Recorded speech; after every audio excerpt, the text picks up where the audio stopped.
I opened my eyes to the ceiling fan spinning lazy circles above my bed, and I knew I was 18 again. The pain was peeling in the corners just like I remembered. That same water stain shaped like a rabbit that I'd stared at for hours as a kid, but the date on my phone was different. The notification from the county assessor's office was fresh. Property demolition notice received. My mother's voice drifted through the thin walls, asking my father if he wanted eggs or congee for breakfast. I could hear him mumbling something about a once-in-a-lifetime opportunity. The words hit my chest like a physical blow. He was already planning it. Already dreaming about that porcelain vase, that stupid, beautiful lie that would ruin everything.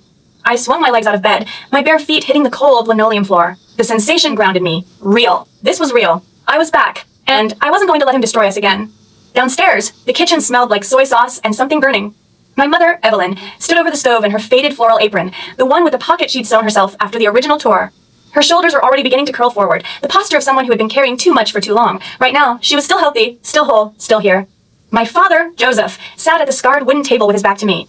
A stack of glossy auction catalogs was spread across the chipped surface, and he was hunched over them like a monk over scripture. I could see the tremor in his fingers as he traced the image of a Ming Dynasty vase, the same one that had cost us everything.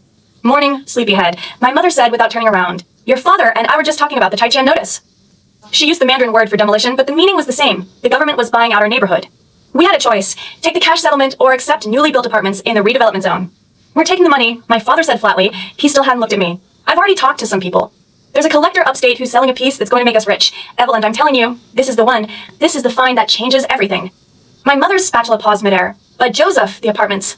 Real estate is a gamble, he cut her off. One piece of property with maintenance fees and property taxes, or $1 million in hand and the chance to multiply it tenfold. He finally turned, and there it was, that gleam in his eyes I'd seen 1,000 times before, the gleam that said, I know better than everyone, I'm the smartest man in this room. I believed him once. I believed him for years. Mom, I said, my voice coming out steadier than I expected, we can't take the money. Joseph's head snapped toward me. Excuse me? I walked past him to the cabinet by the stairs. I knew exactly where he kept his special pieces, the collection of porcelain and jade he'd accumulated over the past 6 months, the ones he told my mother were investments. I pulled out the largest one, a blue and white porcelain plate with a crack running along the RIM. IT was supposed to be from the Qing Dynasty. He paid $6,000 for it. What are you doing? Joseph was on his feet now, his chair scraping backward across the linoleum. I'm making a point, I said, holding the plate above my head, and my hands were shaking, but I was terrified and furious and so tired. You want to take the cash settlement? You want to gamble everything on another piece of junk? Then I'm going to make sure you don't have anything left to gamble with. You wouldn't dare. Try me. My mother's eyes went wide, her spatula clattering into the frying pan. Tina, put that down. What's gotten into you? I looked at her and felt the grief rise in my throat like, well, I and my other life, the life I'd already lived and lost. I'd watched her die. I'd stood in a hospital room at 22, holding the hand of a woman who'd been reduced to skin and bone, while my father haggled over funeral costs with the funeral home director. Because he'd sold everything, all of it, the house, the savings, my tuition money. Every penny had gone into that single porcelain vase that wasn't even real. Mom, I said, and my voice broke despite myself. Please, trust me, just this once. I ran out the front door, the plate clutched to my chest like a hostage, my bare feet slapping against the concrete path. Behind me, I could hear Joseph screaming, You get back here, you ungrateful little. And my mother's pleading, the same pleading I'd heard my whole life. Joseph, stop, she's just a child. I wasn't a child. I'd never been a child. I'd been a spectator to my own family's destruction. The Chin family's house was 3 doors down, and I didn't stop running until I was through their front gate, past their startled chickens, and standing in their living room with the porcelain plate still clutched to my chest. What in heaven's name? Mrs. Chun was at the kitchen door, a bowl of rice in her hands, her husband, Mr. Chin, the neighborhood committee head, looked up from his dinner with a spoon halfway to his mouth. Tina? He blinked. What's wrong? I was panting, tears streaming down my face. Behind me, I could hear Joseph's footsteps thundering up the path, his voice still roaring threats. But I didn't move. I climbed onto the Chen's dining table, an act of sacrilege in this house, on this block, in this entire village, and held the plate high above my head. I need witnesses, I shouted, and my voice echoed off the low ceiling. I need someone to see that this is happening, that he's forcing us. Get down from there. Joseph burst through the door, red-faced and wild-eyed. His hand was raised to strike me, but he froze when he saw the plate. Careful with that. It's irreplaceable. Is it? I laughed, and the sound surprised me. IT was bitter and too loud, like something that had been trapped for too long. Is it irreplaceable? Or is it another piece of junk you're going to let destroy this family? Mrs. Chen's mouth had fallen open. She looked at Joseph, then at me, then at the plate in my hands. What's going on here? Tina is having some kind of episode, Joseph stammered. She's not herself. Just let me take her home, and we'll sort this out. I shook my head. No. I'm not going anywhere until everyone hears what he's planning. Mr. Chen set down his spoon. His face was calm, the practiced calm of a man who'd mediated 1,000 village disputes. All right, Tina, tell us. So I told them. I told them everything, except the part about the other life, the one where I'd watched my mother die. That I kept for myself. But I told them about the money, the cash settlement, the way Joseph had been talking about finding a real treasure for months. I told them about his collection, the thousands of dollars he'd already spent on pieces that were just things, just objects that sat on shelves gathering dust while my mother's knees gave out, and our electricity got cut off, and I went to school hungry. He wants to take the $1 million and buy a porcelain vase, I said. He's already got someone lined up, and if he does it, it'll be the end of this family. That's not true. Joseph's voice cracked. I'm doing this for the family. Do you have any idea what something like that could be worth? I saw it on the television. Some farmer found a bowl in his garden, sold it for $15 million. IT happened and IT could happen to us. It won't happen to us, I said flatly, because you're not some lucky farmer. You're just someone who's willing to bet his wife's health and his daughter's future on a dream. Mrs. Chun was staring at Joseph with a look I'd seen before, a look that said, I always knew something was off with that one, and she'd known him for 30 years. She'd watched him waste his youth on get-rich-quick schemes and half-baked business ideas. This was just the latest version. Joseph, she said slowly, maybe the girl has a point. Maybe you should take the apartments. Everyone else in the village is taking the apartments. The apartments are a trap, Joseph snapped. They'll give us some tiny unit in a building with bad insulation and neighbors who play music all night, and we'll be stuck there forever. Cash gives us freedom. Cash lets us choose. Cash lets you buy a vase, I said. Cash lets me build a legacy. A legacy of what? Debt? Grief? A daughter who hates you. The words hung in the air between us. Joseph's face went through half a dozen expressions, anger, confusion, something that looked almost like hurt, before settling on pure rage. You talk to me about hate? He took a step toward me. You have no idea what I've sacrificed for this family, the hours I've worked, the opportunities I've passed up. What opportunities? I laughed again, that bitter, broken sound. Every opportunity you've ever had, you've squandered. Every dollar you've ever earned, you've spent on things that don't matter. Mom has been holding this family together with her bare hands for 25 years, and you've never once given her credit for it. You don't even see her. My mother appeared in the doorway, behind Joseph. She must have followed him, must have been standing there the whole time. I saw her wipe her eyes with the back of her hand before stepping forward. Joseph, she said quietly, maybe we should listen to her. He whipped around to face her. You're taking her side? She's our daughter. She's not lying. She's telling us something she believes is true. She's telling you something she heard on the internet, Evelyn. Don't you see what's happening? She's been radicalized by whatever nonsense they're teaching at that school of hers. My mother's gaze met mine. Her eyes were wet, but her jaw was set in that way I'd learned to read over the years, the one that said, I'm not convinced, but I'm not going to fight about it anymore. If you want the apartments, she said slowly, we'll take the apartments. You can't do this to me, Joseph said. His voice had gone very quiet. You can't just, without even asking. Tina is asking, my mother said. That's what's happening right now. Our daughter is asking. My father's eyes flicked from my mother to me to the plate in my hands. The plate was still in my hands. I'd almost forgotten I was holding it, this object he valued more than anything else we owned. The absurdity of it nearly made me laugh again. Fine, he said, and the word came out like a swear. Fine. Take the apartments. I'll figure something else out. But I knew that look. I'd seen it 1,000 times. It wasn't surrender. It was retreat. Later that night, after Mr. Chen had come back from the village office with the forms and my mother had signed her name in shaky, careful handwriting, we walked home together through the dark. The moon was out, full and yellow, casting silver shadows across the fields we'd soon be leaving behind. You were very brave today, my mother said. I've never seen you like that before. I stopped walking. The stillness of the night pressed in around us, the rustle of wheat stalks, the distant hum of a motorcycle, the soft breathing of a woman who had no idea how close she'd come to losing everything. Mom, I said, my voice barely a whisper. Do you believe in second chances? She tilted her head, confused. Second chance. I swallowed hard. How could I explain this? How could I tell her that I'd already watched her die, that I'd already stood in a hospital room and felt the life drain out of her, that I'd spent years wishing I could go back and change just one thing? I just think, I said finally, that sometimes the universe gives you a chance to fix something you broke, and you have to take it. You can't let it slip past you. My mother didn't understand. How could she? But she reached out and took my hand in hers, the same hand that had kneaded dough and scrubbed floors and held 1,000 of my tears. I don't know what's happening to you, Tina, she said quietly, but I know you're my daughter, and I know you're trying to protect me. I nodded, the tears finally spilling over. Let's go home, she said. 3 days later, Joseph signed the agreement for the apartments, and my mother and I were there in the village office, watching him as he scratched his name onto the page. He was still angry. He'd barely spoken to me since the Chen's house, and when he did, it was through clenched teeth, but he'd signed. That was what mattered. That night, I found him in the living room with his auction catalogs spread out on the floor like tarot cards, studying images of porcelain that gleamed under studio lights. Dad, I said softly, I'm sorry. He didn't look up. You're not sorry. You got what you wanted. I got what we needed. There's a difference. No, he said flatly. You're just like your mother. You think small. You can't see the big picture.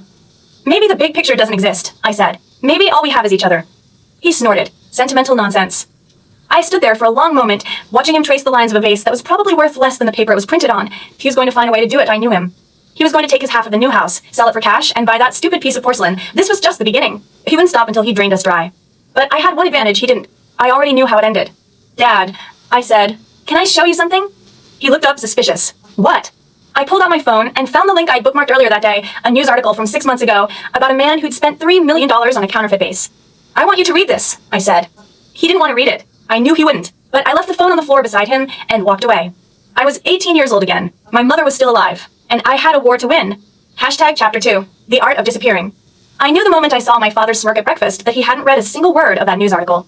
He had probably tossed my phone aside and spent the night dreaming about glaze and underglaze, about the weight of a vase that would make him a king, but I didn't say anything. I just ate my congee and watched him plan his next move with the same quiet intensity a chess player watches an opponent.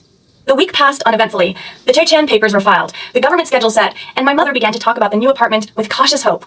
She started sketching floor plans on the back of old receipts, penciling in where the couch would go, where she'd hang her mother's embroidered quilt. I let her dream. It was the only currency she had left. I threw myself into my studies, till I knew I had to get into a good college. Not the one I'd scraped into the first time, but something better, something with scholarships and distance. Every night I stayed up late, working through practice exams while my father watched his auction programs downstairs. The volume was always too loud. The house always sounded too excited. And my mother always wore the same expression. The one that said, I will pretend this is normal until it becomes normal. It never became normal. The letter came in early August, fat and crisp in its official envelope. University of Michigan, early admission, full tuition plus a small living stipend. My mother cried when I read it aloud in the kitchen. She hugged me so hard I felt her ribs through her thin sweater. You did it, she whispered. You really did it. My father stood by the sink, drying a dish he'd already dried twice. State school, he muttered. Could have gone Ivy if you'd applied yourself. Joseph. My mother's voice had an edge I hadn't heard since the night at the Chens. Be happy for her. I am happy, he said flatly. I am filled. Now who's going to help me with the business while she's gone? The business. He meant the antique stall he'd started in his head, the one that existed only in his imagination. He'd been spending more time at Walter's shop across the street, coming home with paper bags and a dazed look. I knew what was in those bags. Small pieces, testers. The kind of authentic but affordable items that con artists use to build trust before the big score. Dad, I said carefully, I'm going to need my tuition card. The one from the account Mom set up. He didn't meet my eyes. It's in the drawer. Help yourself. It wasn't in the drawer. I checked twice till I checked under the mattress, inside the dictionary on the shelf, behind the photo frame of my grandmother. Nothing, and my stomach dropped into a cold pit. He's done it already. He's stolen my future. I found my mother in the backyard, hanging laundry. She saw my face and stopped mid-reach. What? He took it, Mom. The tuition card. It's gone. She closed her eyes for a long moment. When she opened them, they were harder than I'd ever seen them. You're sure? Positive. I checked everywhere. She pulled the clothespins out of her mouth one by one, dropping them into her apron pocket. Then we're going to Walter's. We walked through the heat of late afternoon, past the vegetable stalls and the old men playing mahjong under the banyan tree. I could feel the sidewalk burning through the soles of my sandals. My mother walked ahead of me, her steps purposeful, her spine straighter than I'd seen it in years. She had been a lioness once, I remembered, before Joseph had worn her down. Walter's Antiques was a narrow shop with dusty windows and a bell that chimed too cheerfully. Through the glass, I could see my father leaning over the counter, his hands pressed flat on something. He was arguing. Walter, a thin man with a nervous smile, was shaking his head. My mother pushed open the door. The bell jangled. Both men looked up. Evelyn, my father said, straightening too quickly. I was just.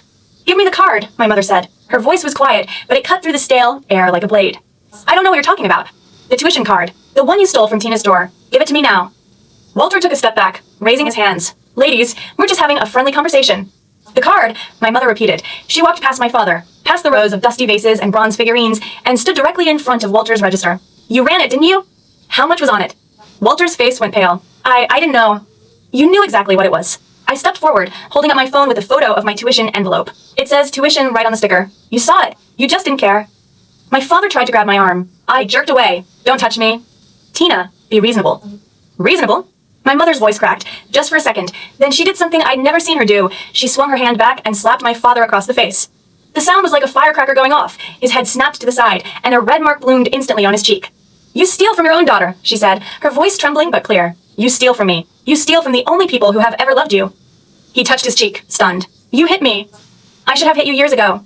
She turned to Walter, who was already reaching for the card reader. How much did you process? Nothing, Walter stammered. It declined. There was nothing on it. My mother and I exchanged a look. Nothing on it. The account had $5,000. I'd watched her deposit it 2 weeks ago. Then I understood. She'd moved the money. She'd already been preparing. My father's face went through a series of contortions. Confusion, anger, then something that looked like dawning horror. You emptied it? I moved it, my mother said calmly, to an account you can't touch. The same account that's now paying for Tina's tuition and living expenses for 4 years. You don't have the right. I have every right I earned that money. Every dollar, from the diner, from the cleaning jobs, from the hours I spent standing on my feet when you were sitting on your ass watching television. She stepped closer to him, close enough that he had to look down at her. You want to live in a fantasy world where vases turn into fortunes? Go ahead, but you will not drag your daughter into it. You will not destroy her future the way you destroyed ours. The silence in the shop was absolute. Outside, someone honked a horn. Inside, my father's breath came in short, ragged gasps. Divorce, he said finally. That's what you're getting at. My mother pulled a folded document from her apron pocket. She'd been carrying it for days, I realized. She'd been waiting for this moment. Sign it, she said. You keep the small apartment, and I take the big one. Now you keep your precious collection, and I take nothing but my freedom and my daughter's future. We stay in the same house until the apartments are ready, but legally, we're done. He stared at the paper like it was a live snake. And if I refuse? Then I take you to court. Did I show them the receipts for every piece you've bought? Did I show them the bank statements with your withdrawals and my deposits? Did I show them how you stole from a minor? You think Walter here will cover for you? He'll be the first to testify against you. Walter had already retreated to the back of the shop, pretending to rearrange a shelf of porcelain dogs. My father's shoulder sagged. He looked suddenly old, smaller than I'd ever seen him. You've been planning this. I've been surviving, my mother said, for 25 years. Now I'm done surviving. Sign. He signed. That night, after my mother and I had carefully removed every piece from his so-called collection, the ones he'd kept under lock in that cheap safe, I watched my father's face as he opened the empty box and screamed. The sound was raw and animalistic, the sound of a man who'd been stripped of everything that mattered to him, but the irony was, none of it had ever mattered to anyone but him. We gave him the pieces back the next morning, after the divorce papers were filed and notarized. He clutched them to his chest like they were his children, and my mother didn't gloat. She just packed her bags and started looking forward. I left for college at the end of August. The bus station was crowded with families saying goodbyes, and my mother held me longer than she had since I was small. You take care of yourself, she whispered, and you don't worry about me. I've got plans. I kissed her cheek and climbed onto the bus. Through the window, I watched her wave until she was just a dot in the distance. 3 months later, I received a package in my dorm mailbox. It was a thick winter coat, brand new, with a note in my mother's careful handwriting. It gets cold in Michigan. Wear this. Love, Mom. I buried my face in the soft fabric and cried. Winter break came faster than I expected. I took the Greyhound back home, watching the familiar landscape flatten into suburban sprawl. The new apartments had been completed, 2 units in a mid-rise complex near the highway, and my mother had already moved into the larger one, with her new furniture and her new independence. My father was in the smaller unit, though he still spent most of his time at her place, watching her cook, pretending everything was the same. It wasn't. On my second night back, I noticed a new face at the kitchen table, a man with a goatee and spectacles, wearing a sports jacket that was slightly too small. He was laughing with my father over a bottle of bourbon, and between them, on the table, sat a porcelain vase, blue and white, flowing vines, a shape I recognized from my worst nightmares. The same vase, the one that had cost us everything in my other life. My mother caught my eye from across the room. She shook her head slightly. Not now did I force myself to smile, to shake the man's hand, to ask polite questions about his family collection. But inside, I was screaming. Later that night, after the man had left, his name was Sullivan. He ran a consulting firm in the next county. My mother cornered me in the hallway. Don't do anything rash, she said. I know what that vase means to your father. I've seen how he looks at it. He's going to ruin himself, I said. That thing is a fake. I know it's a fake. She studied me for a long moment. There was something in her eyes I hadn't seen before. Not fear, not resignation, but a sharp, calculating light. How do you know? I hesitated. I couldn't tell her the truth, but I'd had weeks to prepare for this. I opened my laptop and pulled up the auction site I'd been tracking. I've been watching the market, I said. That same design, that same glaze pattern, they've been flooding the fake market for years. Sullivan is a known fence. I found his name in a consumer fraud database. My mother sat down heavily on the bed. He's not just a fence, she said quietly. He's your father's partner now. They've been talking about making a deal. A big one. Then we stop it. How? I smiled. It wasn't a kind smile. By giving your father something else to obsess over. The next morning, I went to the local hardware store and bought a cheap ceramic vase. IT cost $39.99. I brought it home, wrapped it in newspaper, and set it on the coffee table while my father was out. When he walked in that evening, he froze. His eyes went wide. Where did you get that? I bought it online, I said casually. It was on sale. I thought it might look nice in my room. He reached out a trembling hand to touch it. The glaze was wrong, the proportions off, but something about the shape clearly caught his attention. $39, he repeated. With free shipping. He laughed. He actually laughed. You think that's anything like the real thing? Tina, that piece is junk. It's a tourist souvenir. I've seen 1,000 of them. Really? I picked up the vase and turned it over, because it looks almost exactly like the one Sullivan showed you last night. The one he said was from the Ming Dynasty. My father's face went pale. That's completely different. The quality, the provenance. Provenance. I rolled the word around my mouth like a bad taste. You mean the story he told you? About his grandfather's cousin's housekeeper's nephew, who served in the war and brought it back from Beijing. That's all true, my father insisted, but his voice had lost its confidence. Dad, there's a convention next week. The Antique Roadshow is doing a free appraisal in the city. Why don't you take your stuff, all of it, and have them look at it? Then you'll know for sure. He squirmed. I don't need some television expert to tell me what I already know. Are you scared? I asked, tilting my head. Because that's what it sounds like. You're scared they'll tell you the truth. He slammed his hand on the table. Fine. I'll take it. I'll take everything. And when they confirm it's worth a fortune, you're going to eat those words. I'd love to, I said. Bon appetit. The day of the appraisal dawned cold and gray, and my father packed every piece he owned, the small bowls, the plate I'd used as a hostage, the fake Ming vase Sullivan had given him as a sample. My mother and I rode with him in the old station wagon, the back seat piled high with cardboard boxes. The convention hall was pandemonium. Hundreds of people, all clutching their treasures, all convinced they were about to become millionaires. We waited in line for 2 hours, watching the experts gently demolish dreams one by one. A man with a Han Dynasty sword discovered it was a 1970s reproduction. A woman with a Rembrandt sketch learned it was a lithograph from a museum gift shop, and father grew paler with each rejection. When we finally reached the head of the line, he placed his pieces on the table with trembling hands. The expert, a young woman with sharp eyes and an even sharper smile, picked up each item with practiced care. This one's real, she said, holding up a small bowl. Lei Ching, probably worth about 800. This plate is Republican era, maybe 450. These cups? Nice, but common. My father's face lit up. And the big one? The vase. She picked it up, turned it over, tapped it lightly. For a long moment, she said nothing. This, she said finally, is a very good imitation. The glaze is well done, and the base has been artificially aged.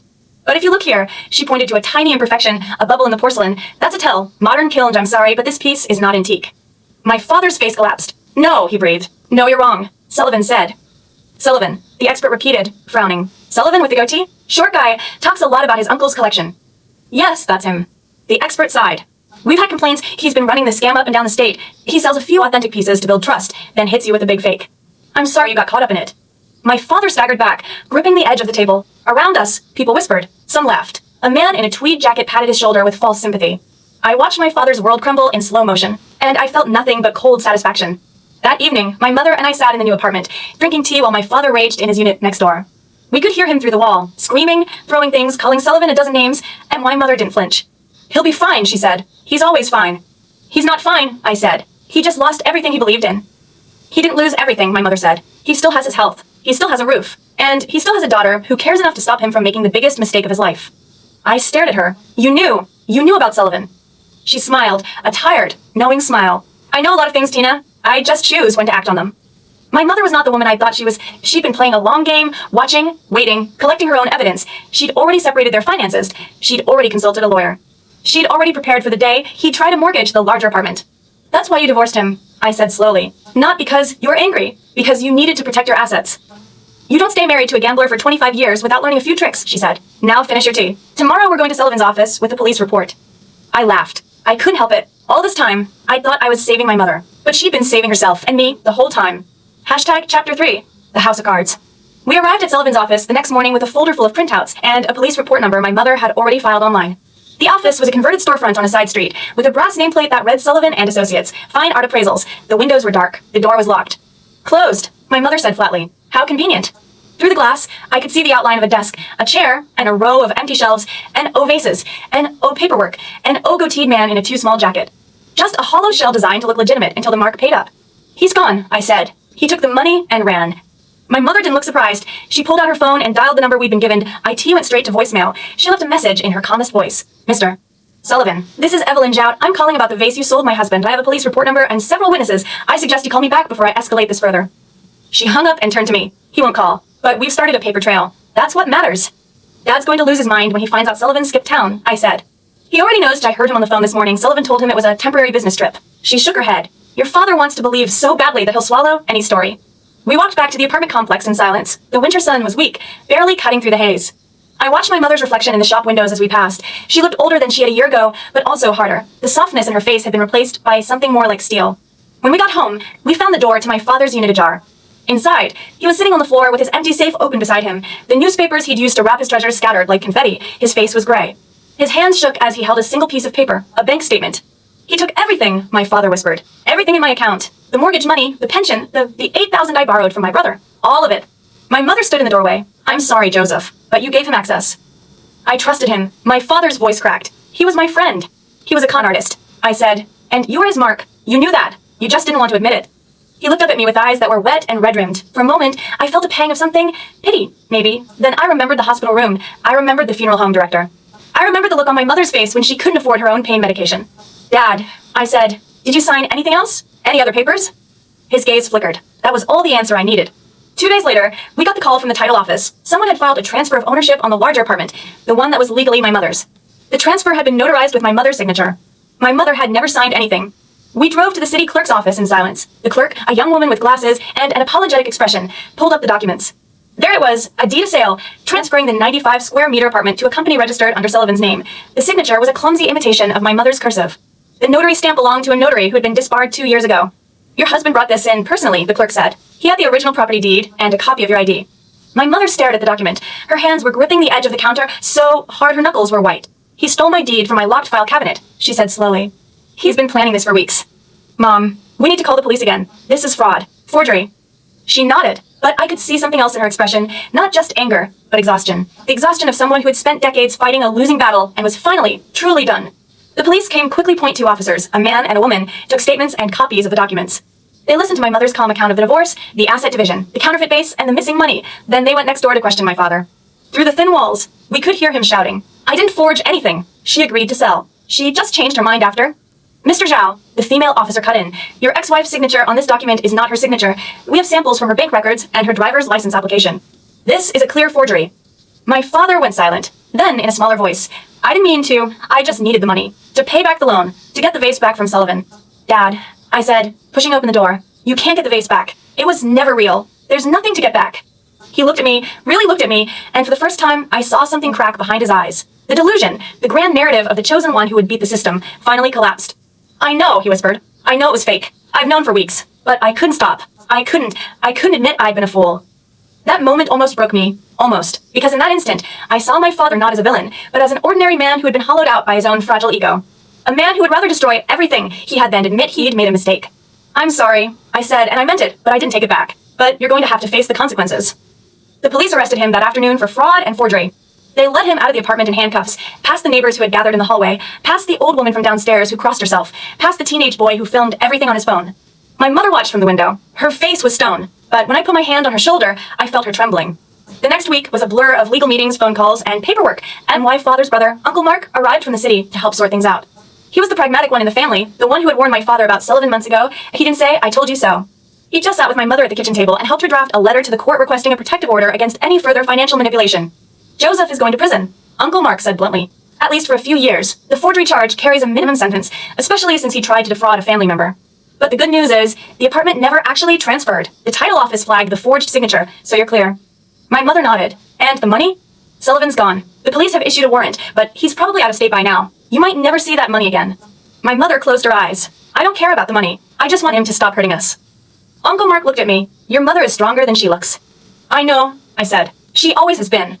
That night, I sat in my mother's new apartment, the one that was still hers, that no con artist or husband could take from her. She had decorated it simply. A couch from IKEA, a few framed photos on the wall, a small kitchen table with 2 chairs. IT wasn't much, but it was hers. "I'm going back to school tomorrow," I said. "I can stay if you need me." "No." She shook her head firmly. "You go. You finish your degree. That's all I want." "Mom, are you going to be okay?" She laughed, a small, sad laugh. "I've been not okay for 25 years, but I think I can handle a few more months." But she paused. "I need you to know something I never told you before. When you were younger, I used to dream about leaving, about taking you and starting over somewhere else. But I was scared. Scared of being alone, scared of what people would say, scared that I couldn't make it on my own, that I stayed because I was afraid." "Mom, let me finish." She reached across the table and took my hand. "When you came to me that night, the night at the Chen's house, when you stood on their table and screamed at your father, I saw something in you that I hadn't seen in myself. Courage. Not the kind that comes from being strong, the kind that comes from being so tired of being scared that you just stop caring about the consequences." I squeezed her hand. "I learned it from you." "No, you taught it to me." She smiled, and for the first time in years, it reached her eyes. "Now go pack your bags. I'll drive you to the station in the morning." I returned to college with a strange, hollow peace, and my father was in county jail awaiting trial, and my mother was rebuilding her life. And I was carrying forward with the weight of 2 lives, the one I lived and the one I was living now. But I knew it wasn't over. I knew that somewhere out there, Sullivan was still running his con, and I knew that my father, even if he served time, would never truly change. He was a man who would always chase the next treasure, the next big score, the next dream that would save him from the mundane reality of being ordinary. The semester passed. I threw myself into my studies, took on 2 part-time jobs, and spent my weekends in the library. I called my mother every Sunday. She told me about her new cleaning business. She'd hired 3 other women and was building a client list. She told me about the new lease on the larger apartment, how she'd rented out the extra room to a nursing student. She sounded happy, alive. In March, I received a letter from my father. It was written on prison stationery, in handwriting that was shaky but legible. "Dear Tina, I know you probably don't want to hear from me, but I don't blame you. I've done terrible things to this family, and I'm paying for them now. But I wanted you to know, the vase Sullivan sold me was never about the money. Not really that IT was about proving I could be someone. About being the man who made the big discovery, the one everyone praised, and I wanted you and your mother to be proud of me. And when I couldn't make you proud, I tried to buy your approval instead. I'm sorry. I'm so sorry. I don't expect forgiveness, but I want you to know that I'm going to get help done seeing a therapist in here. They say I have a gambling addiction and that my need to feel special is part of it. It sounds like nonsense, but maybe it's true. Tell your mother I'm sorry too. Tell her she was right to leave me. If you ever want to write back, I'd understand if you don't. Dad." I read the letter 3 times. Then I folded it and put it in the drawer with my other keepsakes. I didn't write back. Not yet. Maybe not ever. But I didn't throw it away either.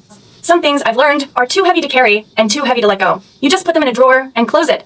That summer, I came home to find my mother had done something unexpected. She'd reopened the old diner. Not in its original location, but in a small storefront near the new apartments.